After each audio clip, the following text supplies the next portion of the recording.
The man got down on one knee as he said, "Babe, will you marry me?" The girl smiled softly and replied, "You know I've always loved you, but I have one request. If you can agree to it, I'll marry you right away." The man's eyes lit up with hope. "Not just one request. I'd agree to 100, if that's what it takes." So, the girl called her mom. "Mom, can you come over for a moment?" But when her mom arrived, the man froze in shock. Her mother was sitting in a wheelchair. The girl turned to him and said gently, "Let me introduce you to my mom." At that same moment, the secretary standing nearby whispered to her boss, "Boss, isn't she the woman who helped you back then?" And with confidence, the boss replied, "Yes, she is." The man's smile faded, replaced by confusion and discomfort. "What is this? Why didn't you tell me your mom was crippled?" His tone grew colder. "If you're going to spend all your time taking care of her, then who's going to take care of me?" The girl's eyes filled with tears as she said, "She's my biological mother. I can't just leave her alone, can I? Besides, didn't you say you loved me more than anything?" But the man only scoffed. "What a waste of my time. Don't bother calling me again." Seeing all this unfold, the boss turned to his secretary and said, "Go get the money from my car." Then he walked over to the girl and asked softly, "Hey, do you remember me?" At first she looked confused, but then he said, "Do you remember that beggar you helped in the park 5 years ago?" You see, 5 years ago, the girl had found a man sitting helplessly by the park,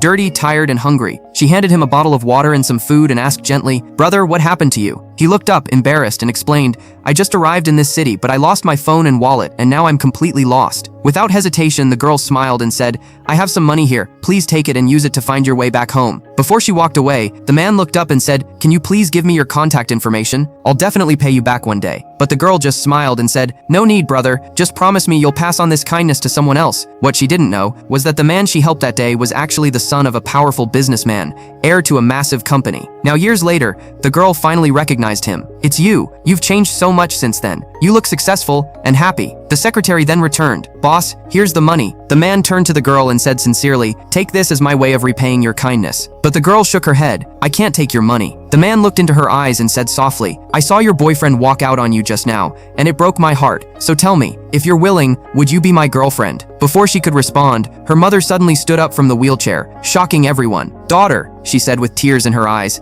"this is the man you're going to marry." The man's eyes widened in disbelief, but before he could say anything, the mother spoke again. "Young man, first I owe you an apology. My marriage wasn't perfect, and I've made many mistakes. I didn't want to ruin my daughter's future because of me. That's why I pretended to be crippled, but in reality, I'm the CEO of a company." Then she turned to her daughter and continued, "Here's $2 million. Take it. After you marry him, I'll hand over my company to both of you." Overwhelmed by emotions, the girl accepted the proposal, and the man bowed respectfully, saying, "I promise I'll treat your daughter with love and respect for the rest of my life." So friends, if life tested your heart today, would you choose compassion or would you walk away?